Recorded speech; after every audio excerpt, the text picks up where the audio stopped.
had a real nice response last night, but the next step is to have the same kind of response on Friday night, right?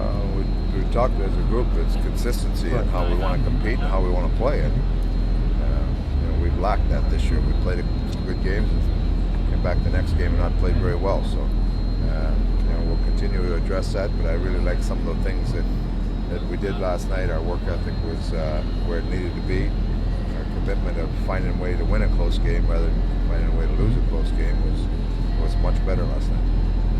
Dave, correct me if I'm wrong, but you've coached some of these Tampa players in international competition, correct? Stamkos, Saint-Louis, and LeCavier. Just your thoughts on those three, first of all, what they bring. They're top players. They're players that they have a distinct impact on the game because their skill levels are so high. And Marty St. Louis is a guy that I've been a big fan of a long time ago. Actually, I tried to sign him when I was GM in Houston long time ago. So, but his skill level and his work ethic, he's the guy that I think drives that team. And Stamkos is a great young player, fantastic shot. LeCavier is an all-around just a superstar. So these are players that can impact the game from an offensive side, and you have to be aware when they're on the ice. So it's safe to say that that's the reason why they average 3.5 goals a game and 35 shots on goal.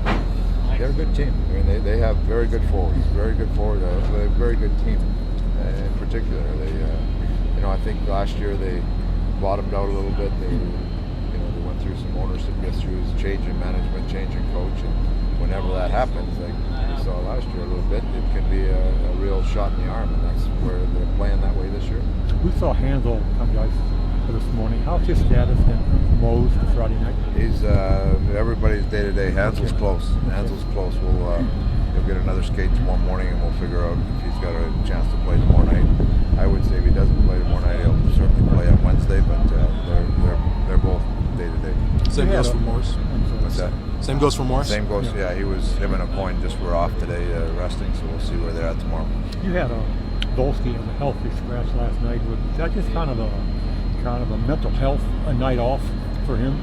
Well, we're just trying to gear our lineup, and we have some players that have sat out that are hungry to play, and we were looking to be a hungry team last night, and we put Pruki in for Wolski, and Pruka played a heck of a game for us. So we'll see where that goes. I mean, we have a number of forwards that aren't contributing offensively the way we'd like to see it, and Wolski is certainly one of those guys. He's just a number of them that we need a little more production from some guys would help our cause immensely. So we'll keep pushing and prodding and trying to find the right mix for our group. And at the end of the day, we're going to have to play to our identity, which was a lot closer last night than it had been the game before.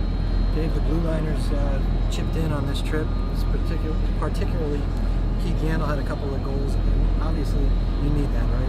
It's the same as last year. Well, we ask our defensemen to be involved in everything, and I think that's in today's NHL. Your defense has to be involved in not so much the rush. We want them to support the rush, but in the offensive zone, you have to find ways to get shots through. You have to find opportunities where you can, be in an offensive spot to get a chance at net. And Yandel was both his goals in the trip were one was a power play and one was a situation where he just jumps in at the end. But they're a situation where he reads the play very well and capitalizes on opportunity. All right. Thanks.